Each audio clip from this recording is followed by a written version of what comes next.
Team. Mais écoutez, la tâche est assez dure maintenant. J'espère que chaque chose dans son temps.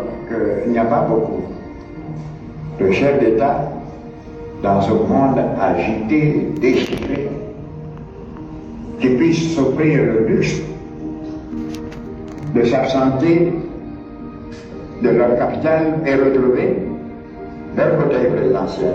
Je l'ai fait parce que ma confiance était totale. Démarche de gentleman s'exprimant avec calme, sur un ton pondéré. L'homme passe pour être un travailleur infatigable et efficace. La Côte d'Ivoire doit non seulement conserver la position qui est la sienne, mais l'améliorer constamment pour demeurer le pays de référence de la sous-région ouest africaine et même, je dirais, sur le continent africain.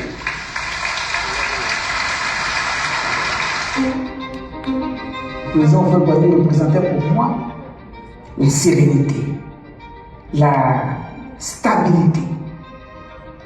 Il représentait pour moi la sécurité.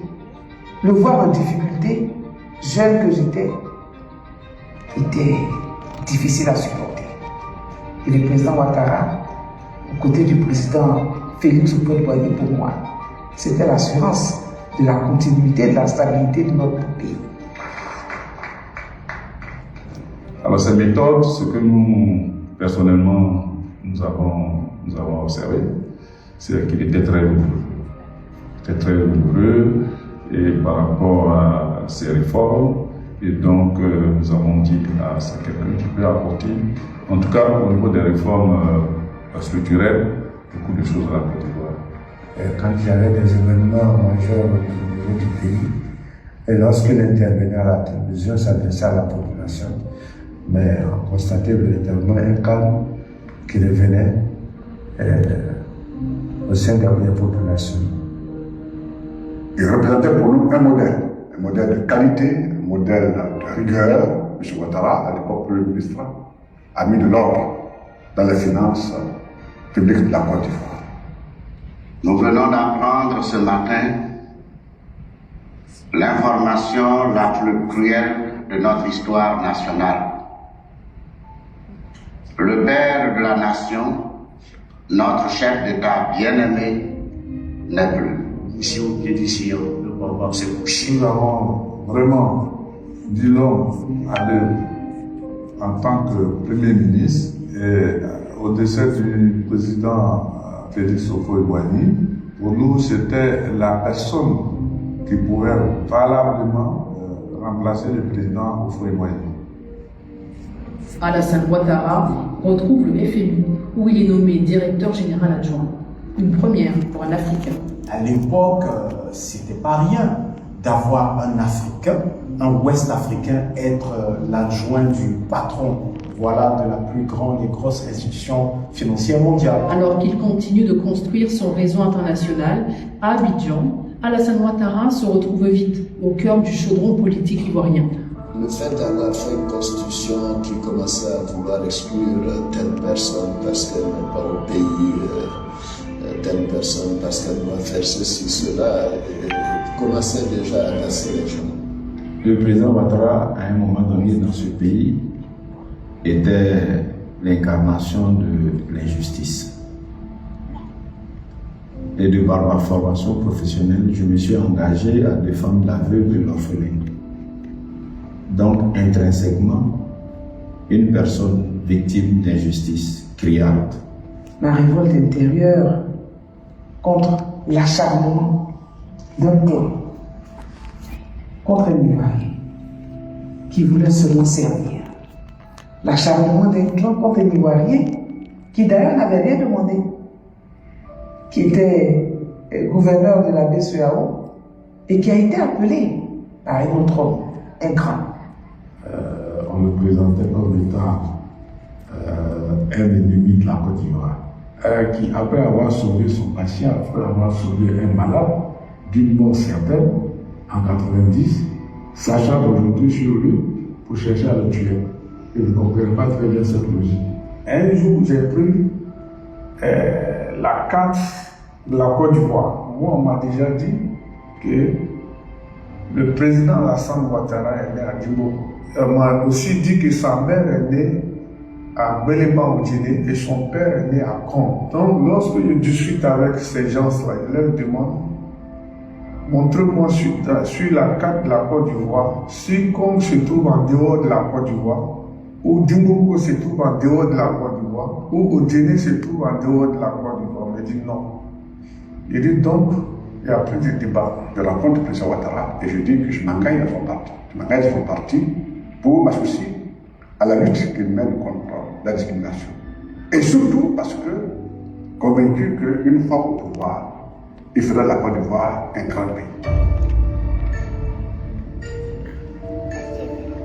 J'ai accès au dossier, je regarde, il avait tous les documents requis, il avait notamment dans son dossier son extrait de naissance, il est né à Djimboko. Je crois que dans toute vie, tout n'est pas plaisir tout le temps.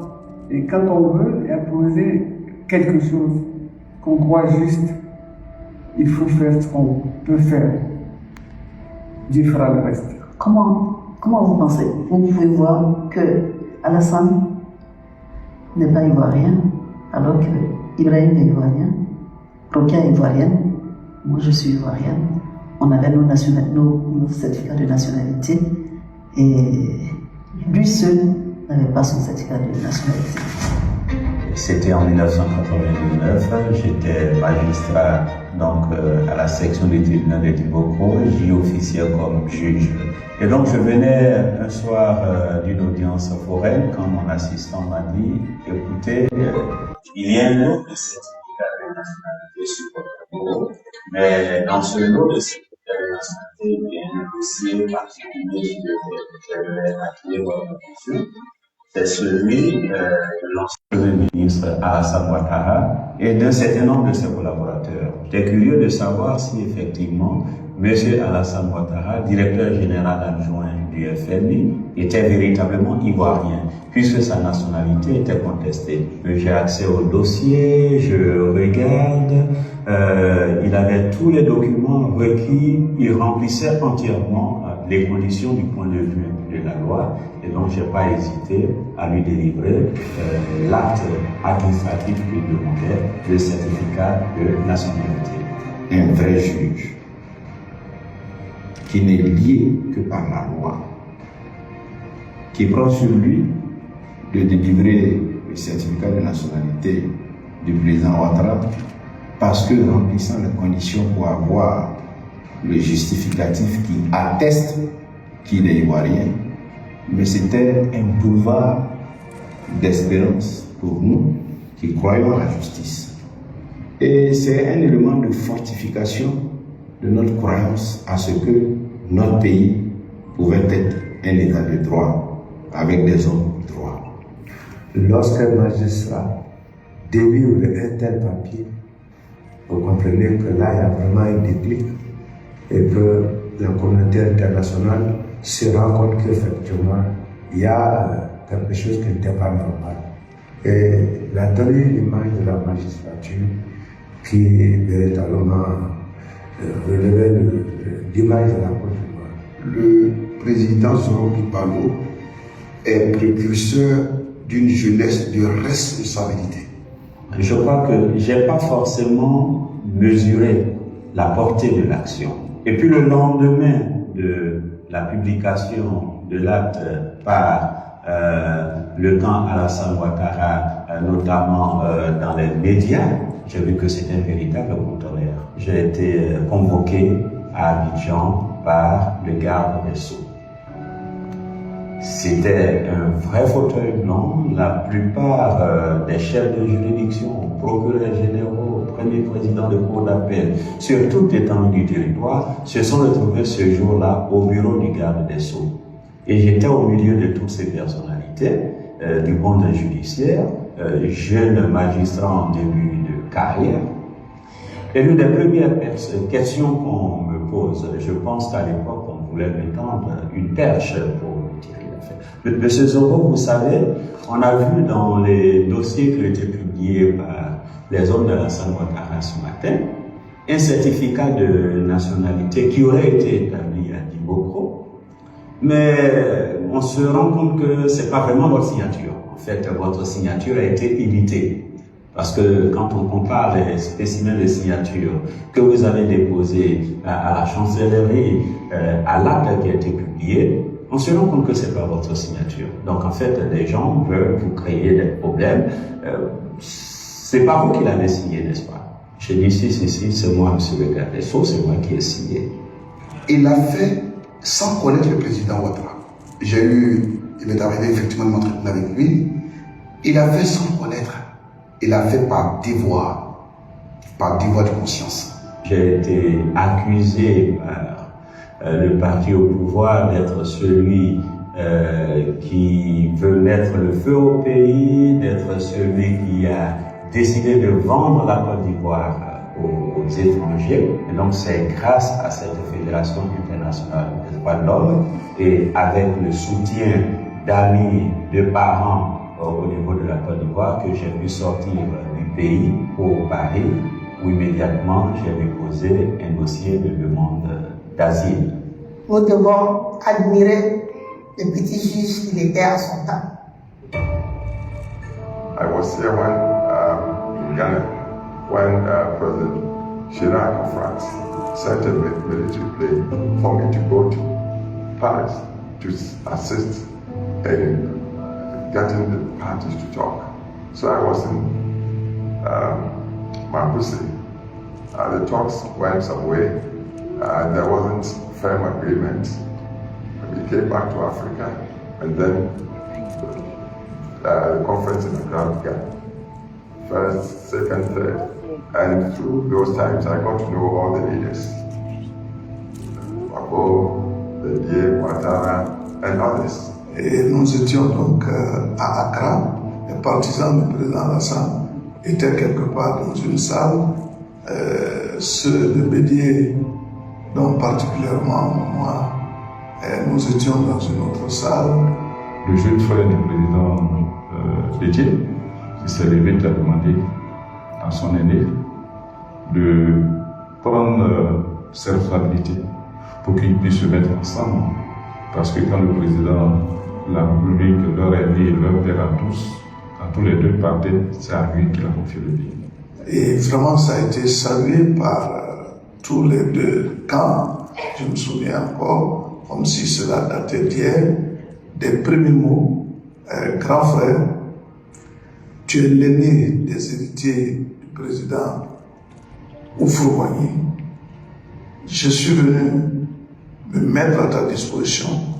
Rassemble-nous et faisons en sorte que l'héritage ne soit pas dispersé. C'était des mots forts et le président Bédier avait bien accueilli cela, dont l'objet consistait à être certes de son parti, mais quand il va s'agir des décisions importantes, qu'on soit ensemble pour en débattre. Ouattara Alassane, 2 483 164 voix, soit 54,10% des suffrages exprimés. Deux messages à retenir de la part du candidat proclamé président. D'abord le message de paix et ensuite il a lancé un hommage aux victimes des nombreux conflits qui ont émaillé l'histoire récente de la Côte d'Ivoire. J'en appelle à tous les Ivoiriens qu'ils aient porté leur suffrage ou non sur ma personne. Que c'est tous ensemble que nous devons relever les défis qui nous attendent. L'histoire du Golfe est venue de là, la chambre de 160. À aucun moment au Golfe, nous avons été habités par le monde. Parce que lui-même affichait une sérénité exceptionnelle. Au Golfe Hotel, je retiens l'image d'un chef soucieux. Un chef soucieux de tous ses concitoyens.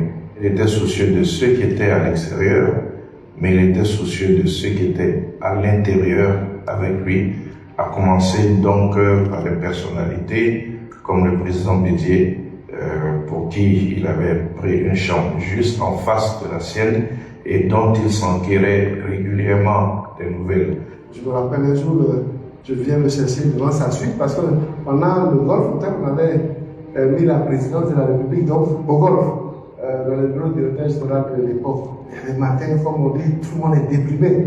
Donc toi, tu te dis, mais si tu vois ton patron, tu sauras si l'affaire là, ça peut se régler ou pas.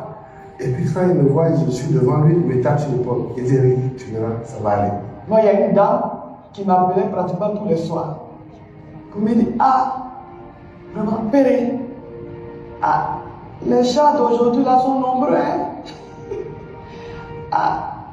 Bon, ils ont commencé à arriver. Et puis, aujourd'hui, la façon dont je les vois là, ceux qui sont là, on dirait ils sont méchants. C'est vraiment tous les soirs. Évidemment, comme avec ça, on peut dormir. C'était une période de grands rêves, une période à l'hôtel du Golfe de grandes prières, d'abandon à Dieu. Dieu, il triomphe toujours.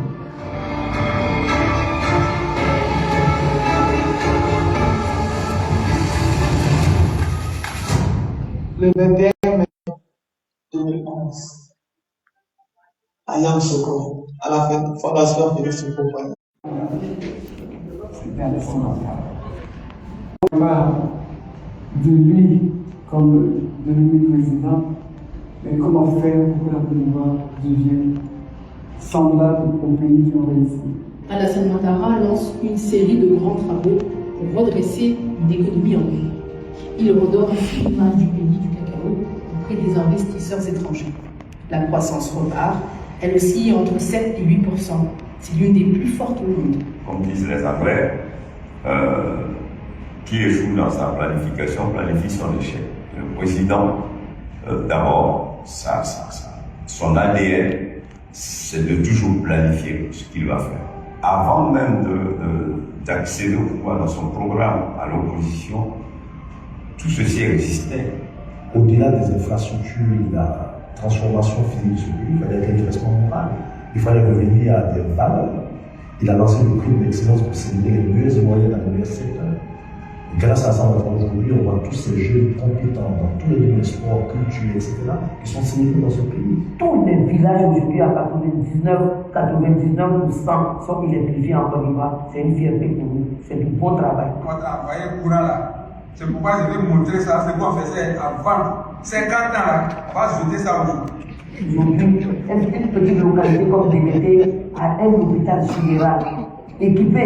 Des gens qui dans les pays limitrophes venaient se soigner à DBT.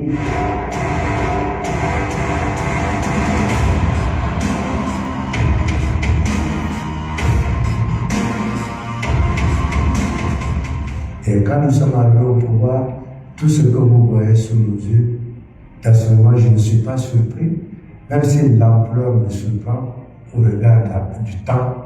Véritablement, c'est une prouesse et nous devons reconnaître que c'est un génie de la politique. Aujourd'hui, dans le monde, comme en Côte d'Ivoire, tout le monde reconnaît effectivement que ce monsieur a fait du travail. J'ai eu surtout le bonheur de travailler avec lui en tant qu'aîné, doyen, pendant 12 ans. Lui à la tête de la Côte d'Ivoire et moi à la tête du Sénégal. Et comme vous le savez, la Côte d'Ivoire étant la locomotive de l'UEMOA, suivi du Sénégal en termes de poids économique, nous avons beaucoup travaillé sur des sujets très très importants liés à la monnaie, mais également à l'intégration, le sujet de la CEDEAO aussi, de la paix et de la sécurité entre autres. D'abord, il a une très grande ambition pour la Côte d'Ivoire, ça c'est clair que c'est un très marquant, il a beaucoup d'ambition, il veut que la Côte d'Ivoire soit locomotive de l'Afrique, je parle même de l'Afrique de l'Ouest. Il a également cette faculté de leaders qui veulent délivrer, qui veulent avoir des résultats, des culture des résultats. Ce qu'il veut, c'est d'apporter ce que lui peut apporter aux autres. Si cela peut contribuer à leur bonheur, si cela peut contribuer à leur plus heureux. Et c'est pour ça qu'il est quelqu'un qui a une grande amitié pour les uns et les autres. Il a des habitudes très fidèles de part et d'autre. Ce n'est pas quelqu'un qui dit « je suis », c'est quelqu'un qui dit « je fais ».